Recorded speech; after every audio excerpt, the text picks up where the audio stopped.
నమస్తే. నేను మీ Gopi. Welcome back to our channel. ఈరోజు మనతో వచ్చరికి సీనియర్ జర్నలిస్ట్ జగదేవ్ గారు ఉన్నారు. సార్ నమస్తే సార్. నమస్తే. సార్ ఈ రాజ్ తరుణ్, లావణ్య ఇష్యూ అనేది రోజు రోజు పెద్దదవుతుంది తగ్గట్లేదు.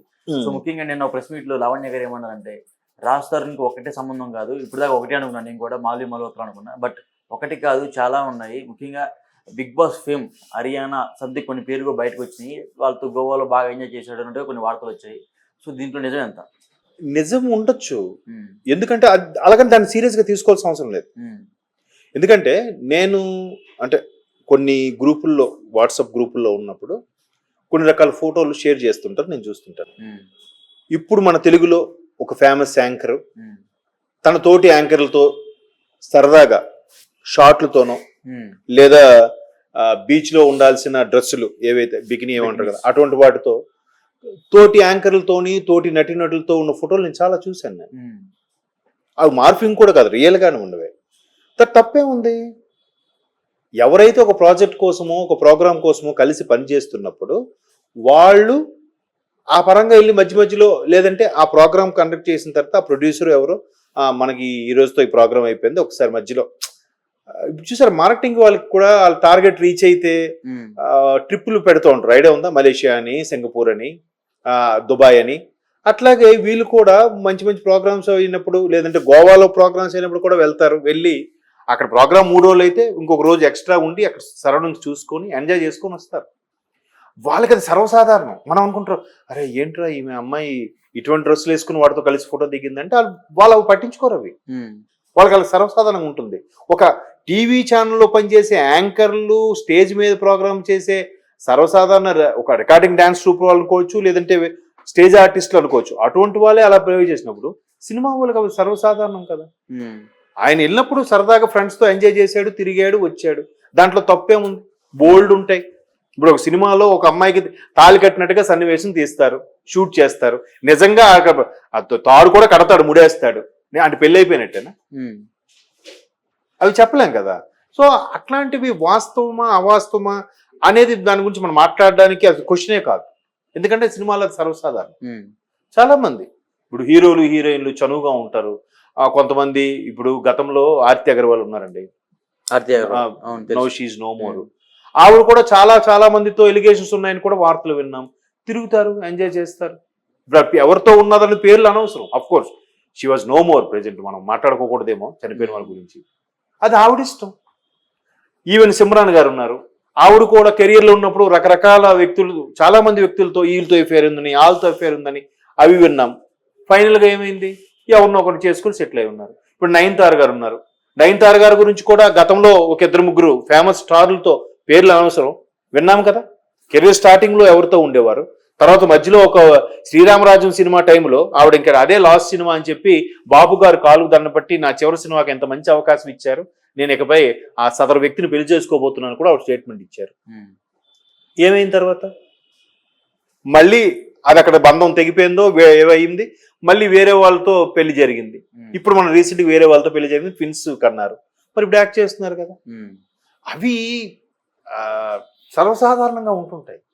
చాలా మంది చాలా అంటే ఇండస్ట్రీలో అది నేను తప్పు అనడానికి లేదు, కానీ ప్రతి ఇండస్ట్రీలో ఉన్నవే. కాకపోతే సినిమా ఇండస్ట్రీ అనేసరికి పవర్ఫుల్ మాధ్యమం కదా, అది పవర్ఫుల్ మీడియా. అందరూ ఇవాళ రేపు జబర్దస్త్ ఆర్టిస్టుల మీదే చిన్నది వస్తే పెద్ద న్యూస్ అయిపోతుంది. చూసాంగా నిన్న మొన్న ఒక జబర్దస్త్ ఆర్టిస్ట్ మీద ఎవరో సోషల్ మీడియాలో ఒక సీనియర్ జర్నలిస్ట్ మామూలుగా మాట్లాడిన దానికి అది పెద్ద వైరల్ అయితే ఆమె రెస్పాండ్ అయింది, నా గురించి నీకేం తెలుసు మాట్లాడేస్తున్నావు, వెనక ముందు ఆలోచించుకోకూడదా అని ఆ సదరు జబర్దస్త్ ఆర్టిస్ట్ మాట్లాడింది. అంతే కదా. ఏదో ఎవరో ఏదో అన్నారని చెప్పి ఇట్లా వైరల్ అవుతున్న ఈ రోజుల్లో ఎంతో కొంత స్టార్ అయినా ఒక సినిమా, ఒక హీరోని బేస్డ్, తెలుగు ఇండస్ట్రీలో హీరో బేస్డ్ సినిమాలే కదా. అవునా కదా చెప్పండి. First priority hero, second priority కథ, అంతేనా?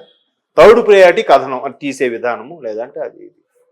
బట్ ఇప్పుడు మళ్ళీ దాసనారాయణరావు గారు ఏదైతే ఎప్పుడు స్టేట్మెంట్ ఇచ్చారో అలాగా దర్శకుడు బేస్ అయ్యి డైరెక్టర్ ఓరియంటెడ్ మూవీస్ అన్ని వస్తున్నాయి.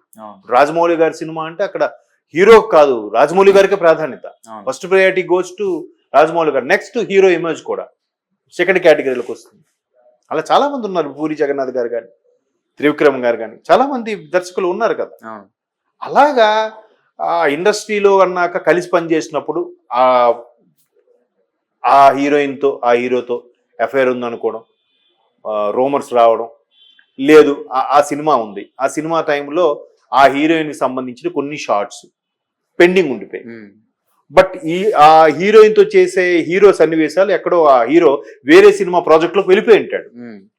బట్ వీడేమనుకుంటాడు, ఆ డైరెక్టర్తో మాట్లాడి, సార్ మీ హీరో గారిది ఒక రోజు ఒక ఫోటో నాకు కేటాయిస్తే నాకు కొన్ని పెండింగ్ సీన్స్ ఉండిపోయి నేను ఆ హీరో గారు ఒప్పించుకుంటాను, నాకు యాక్సెప్ట్ చేయండి. ఆ ప్రొడ్యూసర్ డైరెక్టర్, మేము పలానా మారిషస్లో ఉన్నాము లేదా పలానా మలేషియాలో ఉన్నాం, మధ్యలో 1 డే మాకు రెస్ట్ ఉంది, మీ హీరో గారు ఒప్పుకుంటే మీరు తెచ్చుకోండి. అప్పుడు ఏం చేస్తారు డైరెక్టరు, ఈ ప్రొడక్షన్ మేనేజరో లేకపోతే డైరెక్టర్ కలిసి ఆ హీరోని తీసుకుని వెళ్తారు.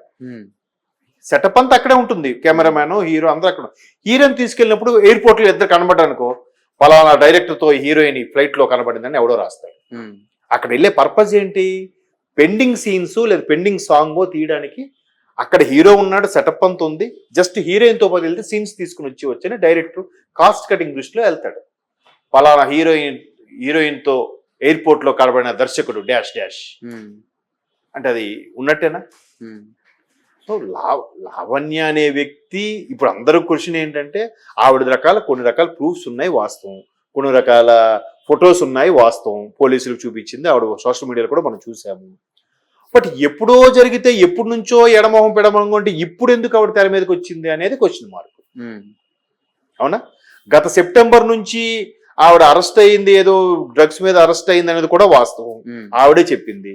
40 రోజులు ఎంతో రిమాండ్, 43 రోజులు ఎంతో రిమాండ్ లో ఉందంట. దానికి కారణం కూడా రాజధాని అంటున్నారు. మరి అప్పుడు రాజధాని ఎందుకు అరెస్ట్ చేయలేదు?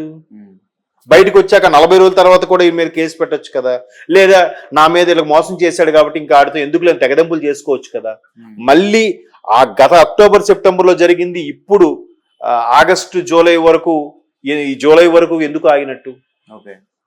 ఇలాంటి రకరకాల డౌట్స్ వచ్చినప్పుడు ఇక్కడ రాజ్ తరుణ్ తప్ప ఆవిడ తప్ప అనేది చెప్పలేం. ఆ 4 గోడల మధ్య జరిగింది వాళ్ళిద్దరికీ తెలియాలి. మూడో వ్యక్తిని ఇన్వాల్వ్ చేసినా